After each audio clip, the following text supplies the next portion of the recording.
Did you ever sign something you thought would protect you, only to realize it might destroy you instead? She held the pen in her trembling hand, the weight of it far heavier than physics would allow. The contract lay before her on the mahogany desk, each clause typed in perfect emotionless font, black ink on cream paper. Simple, clinical, safe, at least. That's what she told herself as she pressed the ballpoint to the signature line.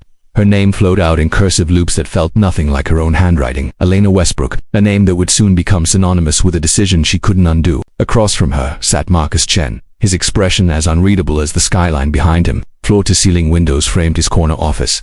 The city sprawling 43 stories below like a kingdom he'd conquered with spreadsheets and strategic acquisitions. He didn't smile. He rarely did. That's what made him so effective in business, and exactly why Elena had chosen him for this particular arrangement. No emotions, no complications, no risk of anything messy. The contract was his idea, though she'd been quick to agree. 3 years of marriage, a clean professional partnership designed to solve their respective problems with mathematical precision.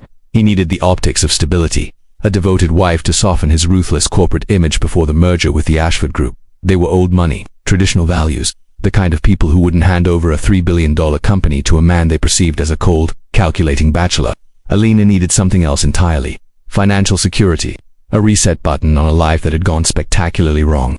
Her mother's medical bills had become a mountain she couldn't climb, and her own career as a restoration artist barely kept the lights on in her cramped studio apartment. It was transactional, adult, reasonable. She would play the role of his wife, attend galas, smile for cameras, host dinner parties where she'd discuss art and travel with people who wore their wealth like armor. In return, her mother would receive the best care money could buy, and Elena would walk away after 3 years with enough money to never feel that desperate again. The contract outlined everything. Separate bedrooms, no physical intimacy unless necessary for public appearances, quarterly financial reviews, and a non-disclosure agreement that could bury her if she ever spoke about the arrangement. Marcus slid his own pen across the table and added his signature below hers. The scratch of ink on paper sounded final, like a door closing, or maybe a trap snapping shut. He looked up at her then, his dark eyes revealing nothing. "This is going to work," he said. It wasn't a question. Marcus Chen didn't deal in uncertainties. She nodded, though something in her chest felt tight. Of course it will. But even then, in that air-conditioned office with its leather chairs and abstract art that cost more than most people's homes, a small voice whispered in the back of her mind, a warning she couldn't quite make out. She ignored it. She had to. There was no other choice. The wedding was small, intimate, the press called it strategic. Marcus had labeled it in one of their planning meetings, 50 guests at a boutique venue in Napa Valley. Elena wore ivory silk that cost more than her car, a dress she'd been allowed to choose from a pre-approved selection his stylist had assembled. She looked beautiful. She knew this because everyone told her so, their voices tinged with something between admiration and envy. What they didn't know, what they couldn't see, was the careful distance Marcus maintained even as he slipped the ring onto her finger. The kiss was brief, appropriate, empty. The photographer captured it anyway. The image destined for the society pages and Marcus's carefully curated social media presence. Mr. and Mrs. Chen, a power couple, a perfect match. The reception blurred past in a parade of champagne toasts and well wishes from people Elena had never met. Marcus's business associates, his mother, an elegant woman in her 70s who looked at Elena with shrewd assessment but said all the right things, a few of Elena's friends, the ones she'd trusted enough to invite, though even they didn't know the truth. How could she tell them? How do you explain that your marriage is essentially a business deal dressed in white lace and fresh flowers? Their first night as husband and wife was spent in separate rooms of the sprawling penthouse that would now be her home. Elena lay awake in a bed that felt too large, too soft, too expensive. Through the walls, she could hear nothing. Marcus might as well have been in another building entirely. She told herself this was exactly what she wanted, what she'd signed up for. No mess, no emotions, no risk. But somewhere around 3 in the morning, as the city lights flickered through unfamiliar windows and sleep refused to come, that same warning voice returned, louder this time, urgent. Because here's what Elena didn't know yet, what she couldn't possibly understand as she stared at the ceiling of her new bedroom. Contracts can only control actions, never feelings. You can legislate behavior, schedule appearances, dictate terms, but you can't write a clause that prevents the human heart from doing what human hearts have always done. You can't mandate indifference, you can't contract your way out of chemistry. And Marcus Chen, for all his meticulous planning and emotional distance, hadn't accounted for one variable. Neither had she. They'd both assumed that proximity without intimacy was possible, that they could share a life without sharing themselves, that a signature on paper could override biology, psychology, and the stubborn unpredictability of two people learning each other's habits in the quiet moments between public performances. The first crack appeared 3 weeks into their arrangement. Something small, almost insignificant. Marcus had noticed she took her coffee with too much cream and not enough sugar. a detail she'd never mentioned, a preference he had no business knowing. He'd handed her the cup one morning without comment, prepared exactly the way she liked it. Their fingers had brushed in the exchange, a half-second of contact that shouldn't have meant anything, but Alina felt it, a spark that had no place in their carefully constructed arrangement. And when she looked up, she saw something flicker across Marcus's face, something quickly suppressed but unmistakable. He'd felt it too. Neither of them said a word. They didn't need to. They both knew their contract was very clear about what this marriage was supposed to be. What they didn't know yet, what they were both terrified to acknowledge, was that romance has never cared much for rules. The penthouse became a stage where two actors lived separate lives within the same walls. Morning routines choreographed to avoid collision. Evenings timed so that one entered a room just as the other left. It was a dance of avoidance perfected over weeks, then months. Alina would wake to find Marcus already gone, his bedroom door left slightly ajar like a polite announcement of absence. She'd brew her coffee in the industrial kitchen that gleamed with appliances she barely knew how to use, eating breakfast alone at the Marble Island while watching sunrise paint the city in shades of amber and rose. But the universe has a way of collapsing carefully maintained distances. Small moments began to accumulate like water finding cracks in a dam. Marcus worked late most nights, but occasionally he'd arrive home to find Elena in the living room, surrounded by art books and auction catalogs, her reading glasses perched on her nose as she researched pieces for clients. He'd pause in the doorway, briefcase in hand, tie loosened. Neither would speak at first. Then one of them would break the silence with something mundane, a question about dinner, a comment about the weather. Words that meant nothing and everything. One evening in late autumn, Marcus found her on the terrace, wrapped in one of his old Columbia sweatshirts she'd borrowed from the hall closet. She didn't know he'd been watching her for a full minute before he stepped outside, the sliding door whispering against its track. The October wind carried the smell of rain that hadn't yet fallen. "You'll catch cold," he said, his voice softer than she'd heard it during their business meetings, back when they were still strangers negotiating terms. Alina didn't turn around.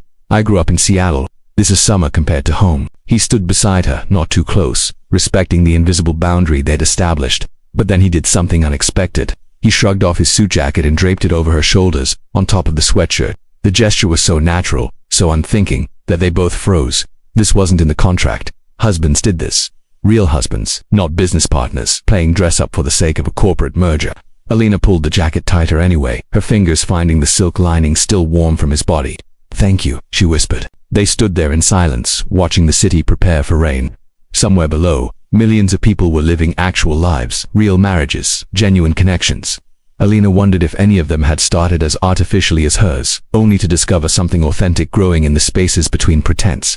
"The merger finalized today," Marcus said finally. "The Ashford Group signed everything. It's done." She should have felt relieved. This was the entire point. He'd needed the marriage to secure the deal, and now the deal was done. They were past the first major milestone. But instead of relief, Alina felt something else. Something uncomfortably close to disappointment, as if she'd been hoping the merger would fall through, giving them a reason to extend this strange limbo they'd created. "Congratulations," she said, and meant it. "You worked hard for this." Marcus nodded, but his expression remained unreadable. "We worked hard for this. You played your part perfectly. The dinner parties, the charity events. Ashford's wife specifically mentioned how much she enjoyed talking with you about the restoration work you do. She said I was lucky to have found someone with substance." The irony wasn't lost on either of them. If only Mrs. Ashford knew the truth, that the devoted wife she'd praised was really an employee fulfilling contractual obligations. That every smile, every laugh, every appearance of marital bliss had been as choreographed as a ballet. "I should go inside," Elena said, though she didn't move. "I have an early meeting tomorrow with a client. Some 19th century watercolors that need stabilization." "You love it," Marcus observed. "The restoration work. I can tell by the way you talk about it. Your whole face changes." She finally turned to look at him, surprised. "You pay attention to my face?" The question hung between them, heavier than she'd intended. Marcus's jaw tightened almost imperceptibly. "I pay attention to details. It's what I do." But they both knew this was different. Noticing her coffee preferences, the way she talked about her work, the fact that she got cold easily and borrowed his clothes when she thought he wouldn't notice. These weren't business details. These were intimacies that had no place in their arrangement. The rain started then, light at first, then building to a steady downpour that sent them both retreating inside. Alina handed back his jacket, their fingers brushing again. That same electric current. That same sharp awareness that they were standing too close in the dim lighting of the living room. Rain drumming against the windows, the city obscured by weather and the strange momentum of whatever was happening between them. Marcus stepped back first, always the one with more control. "Good night, Alina." They retreated to their separate bedrooms, separate lives, separate sides of an agreement that was beginning to feel like a prison neither had anticipated building. The cracks widened. It was inevitable, really. You can't share a home with someone, can't watch them unconsciously hum while making breakfast or leave books face down on every surface or argue passionately about the ethics of art restoration versus preservation without learning them. And knowing someone, truly knowing them, is the most dangerous intimacy of all. Alina started noticing things about Marcus that contradicted his corporate persona. He called his mother every Sunday morning without fail, their conversations in Mandarin lasting over an hour. He donated to obscure charities, the kind that helped specific individuals rather than broad causes. He kept a photograph in his study of a younger version of himself with an older man who looked like him. His father, Alina, eventually learned from a comment his mother made at a family dinner. He'd died when Marcus was 19, leaving behind debt and disappointment, and a son determined to build an empire from ashes. Marcus in turn learned Alina. He discovered she was afraid of failure in ways that went deeper than professional concerns, that her mother's illness had left scars beyond the financial kind, teaching her that love meant watching helplessly while someone you treasured slowly disappeared. That she restored broken art because she couldn't restore broken bodies, broken health, broken futures. That her independence was actually armor, carefully constructed to ensure she'd never need anyone enough to be devastated by their loss. They were both wounded, both building walls, and somehow, accidentally, they'd each become the other's safe space to lower their defenses. It happened gradually, then suddenly. Dinners together became routine rather than scheduled. Conversations extended beyond necessity into preference. Marcus started coming home earlier. Alina stopped hiding in her studio.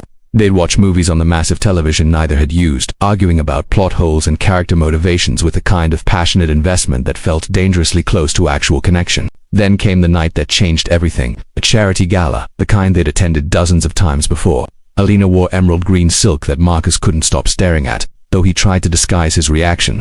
They'd perfected their public performance by now. The casual touches, the private smiles meant for each other but performed for cameras. The way they'd lean close to whisper comments that looked intimate but were usually mundane observations about the other guests. But this time, when Marcus placed his hand on the small of her back to guide her through the crowd, Alina felt her breath catch. And when she looked up at him, really looked at him, she saw something in his expression that made her heart stumble. The same realization she was having. The same terrifying understanding that they'd crossed a line neither had meant to approach. They made it through the event on autopilot. Smiled for photos, made polite conversation, played their parts with practiced ease. But the drive home was silent, thick with unspoken truths. The city lights streaked past the car windows like stars falling sideways. Marcus walked her to her bedroom door, as he always did, a gesture of politeness from those first awkward weeks that had somehow become tradition. But tonight, neither moved to enter their respective rooms. They stood in the hallway, close enough to touch, not touching. "Alina," he said, her name rough in his throat. She looked up at him, her heart hammering. Don't, what? Don't say whatever you're about to say. Don't break the rules. We have a contract. We have an agreement. We both knew what this was. What if I don't know anymore? The admission seemed to cost him. Marcus Chen, who controlled billion-dollar deals with casual confidence, looked lost, vulnerable, human in ways that terrified her. Alina shook her head, even as everything in her wanted to close the distance between them. Then we figure it out. But not tonight. Not like this. Not when we're both confused and ... double quotes and what? And feeling things we're not supposed to feel. The words hung in the air between them. An acknowledgement that couldn't be taken back. Marcus raised his hand as if to touch her face, then let it fall. The restraint in that gesture spoke louder than any declaration could have. "You're right," he said finally.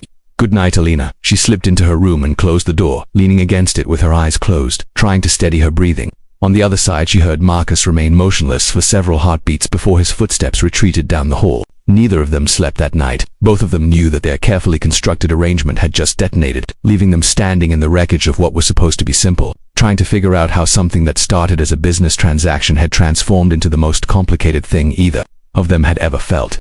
Morning arrived with a kind of cruel brightness that made pretending impossible. Alina stood in the kitchen, staring at the coffee maker like it might offer answers to questions she wasn't ready to ask.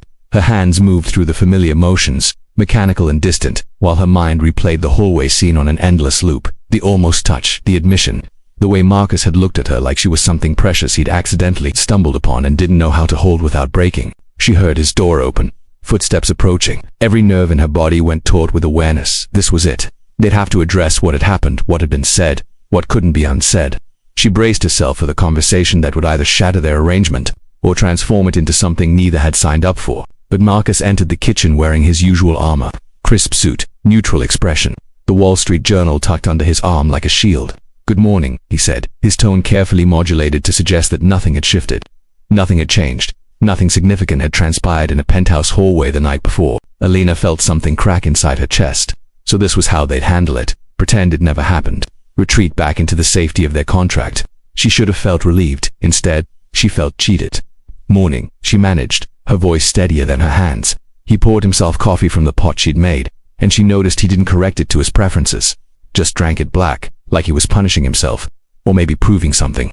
That he could take what was offered without asking for more, without needing more. They stood on opposite sides of the kitchen island, the marble expanse between them feeling wider than the city outside. Alina wanted to say something, wanted to demand they talk about it, confront it, deal with it like adults.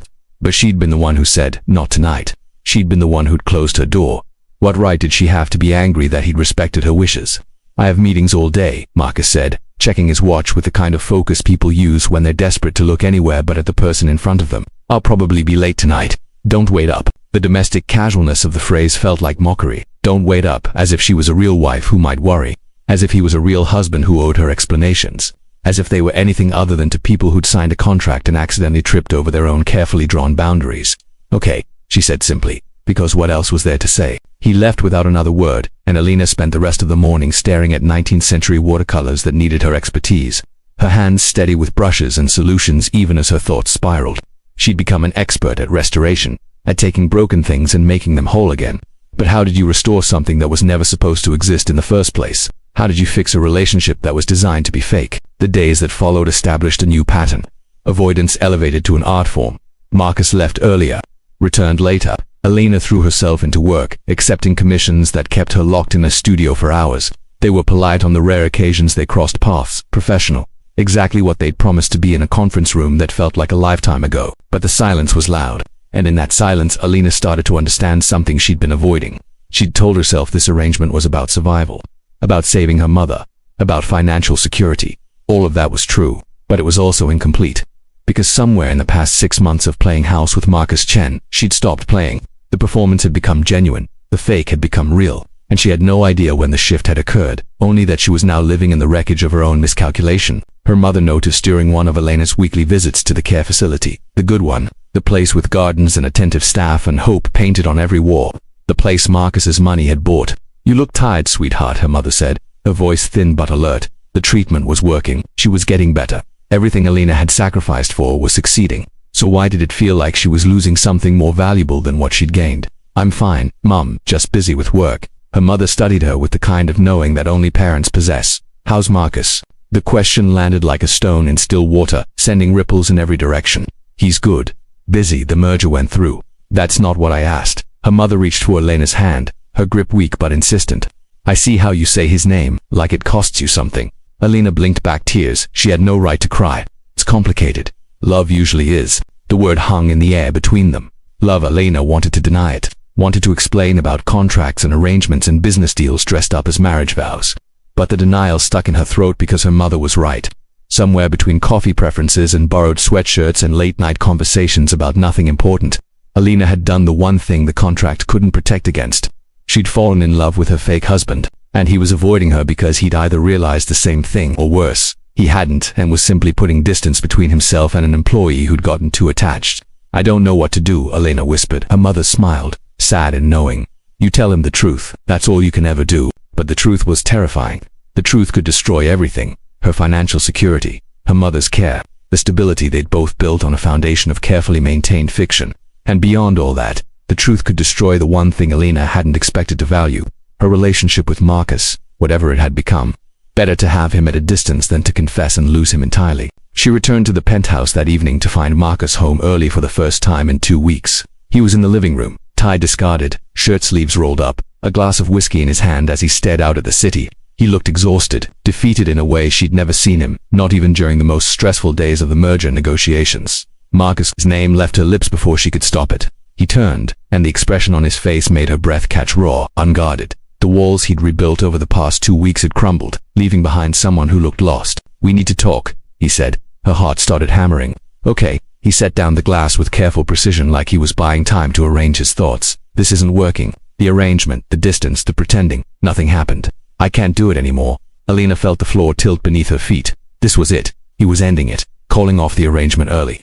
She'd broken the rules by catching feelings, and now she'd pay the price. I understand. she managed. Though she couldn't. I'll need some time to find a place, arrange things with my mother's care, but I can. Elena, he crossed the room in 3 strides, standing close enough that she could smell his cologne, could see the flecks of gold in his dark eyes. I'm not asking you to leave. I'm asking you to stay. Really stay. Not as part of a contract, not as a business arrangement, but as my wife. My actual wife. The words didn't make sense. Elena stared at him, trying to pass meaning from syllables that seemed to contradict everything she thought she knew. I don't understand. I'm in love with you. He said it simply, like he was stating a fact. Like the sky was blue and water was wet and he'd fallen in love with the woman he'd hired to pretend to love him. I think I have been for months. Maybe since you borrowed my sweatshirt and pretended you didn't. Maybe since you argued with me about that Rothko interpretation at the museum benefit. I don't know when it happened. I just know that I can't keep living in the same house with you, sleeping 20 feet away from you, and pretending I feel nothing. I'd rather break the contract and face whatever consequences come than keep lying to both of us. Elena's mind was racing, trying to catch up with a reality that had shifted without warning. The contract has a clause about early termination. You'd owe me. I don't care about the money. His voice was rough with emotion. Keep it all. Keep everything. I'll transfer the full amount we agreed on, cover your mother's care for life, give you whatever you need, but I can't do this anymore. I can't have you this close and this far away at the same time.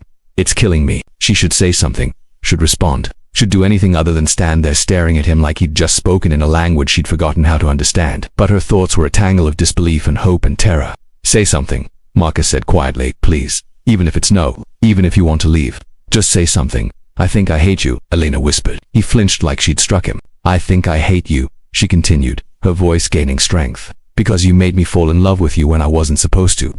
Because you were supposed to be cold and distant and easy to leave after 3 years. Because you notice how I take my coffee and what makes me smile and the way I talk about work. Because you call your mother every Sunday and donate to charities nobody's heard of and keep pictures of your father even though I know it hurts to look at them. Because you made this real when it was supposed to stay fake. Understanding dawned across his features. Elena, I'm not finished. She was crying now, tears streaming down her face. Months of suppressed emotion finally breaking free. I hate you because I spent the last 2 weeks thinking you regretted everything. Thinking you were pulling away because I'd gotten too attached and you needed to remind me this was just business. I hate you because I was ready to spend the next 2.5 years pretending I didn't love you, just to keep from losing you completely. And I hate you because you just told me everything I wanted to hear and I'm too terrified to believe it's real. Marcus closed the remaining distance between them, his hands coming up to frame her face with a gentleness that made her sob harder. It's real, he said, his voice fierce with certainty. This is the realest thing I've ever felt, and I know we did this backwards. I know we signed papers before we knew each other. I know we built a fake marriage that somehow became real. But I don't care about the order of operations. I just care about you. What if it doesn't work? Elena asked, voicing the fear that lived in her chest. What if we try this for real, and we realize the only reason it felt good was because we knew it had an end date? What if he kissed her finally? Properly. Not the careful press of lips they'd performed for cameras and audiences, but something real and desperate and saturated with months of restrained wanting. Elena made a sound against his mouth, her hands fisting in his shirt, pulling him closer because close wasn't close enough and might never be close enough again. When they finally broke apart, both breathing hard, Marcus pressed his forehead to hers. We'll figure it out, he said. Together, no contract, no rules, just us. Just us, Elena repeated, testing the words. They felt dangerous, impossible, exactly right. Outside the windows, the city continued its endless motion. Millions of lives intersecting and diverging. Strangers becoming lovers, lovers becoming strangers, and occasionally, to people who started as something fake, discovering they'd built something terrifyingly, beautifully, real. The first night they spent together was nothing like Elena had imagined during all those months of sleeping alone in a bedroom designed for someone else's life. There was no awkwardness, no fumbling uncertainty of new lovers trying to map unfamiliar territory. Instead, it felt like coming home to a place she'd always known existed but had never been allowed to enter. Marcus held her like she was both fragile and fierce, something precious that could also weather storms. And maybe that's what she was, what they both were. Breakable and unbreakable at the same time. They talked until dawn painted the windows gold, lying tangled in sheets that finally felt like theirs rather than his or hers.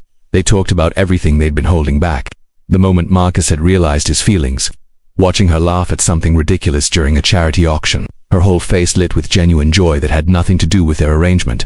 The night Elena had found herself crying in the shower because she'd caught herself daydreaming about a future that wasn't part of the contract. They'd been orbiting the same truth from different angles, both too afraid to name it, both convinced they were alone in feeling it. We wasted so much time, Elena said, tracing patterns on his chest, feeling his heartbeat steady beneath her palm. Marcus caught her hand, brought it to his lips, Or maybe we needed exactly the time we took. Maybe we had to start with the contract to get here. I don't know if I would have let myself fall for you if I hadn't felt safe doing it, if there hadn't been boundaries that made it seem impossible. She considered this the strange paradox of their beginning. You think the rules made it easier to break them. I think the rules made us brave enough to be honest. Because we thought we were protected. We thought we'd signed away the possibility of getting hurt. He smiled, rueful and tender. Turns out you can't contract your way out of being human. The weeks that followed required a different kind of courage than their arrangement had demanded. Playing a part in public was easy compared to the vulnerability of being genuine. They had to learn each other all over again, this time without pretense.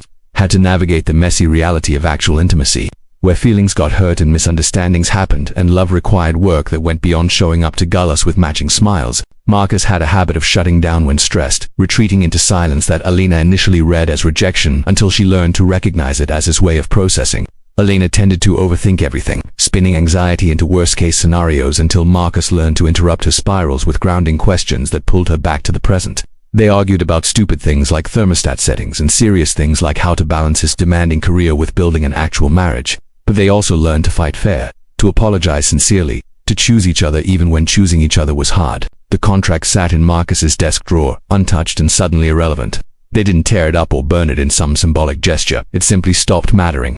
The end date that had once loomed like a deadline faded into abstraction.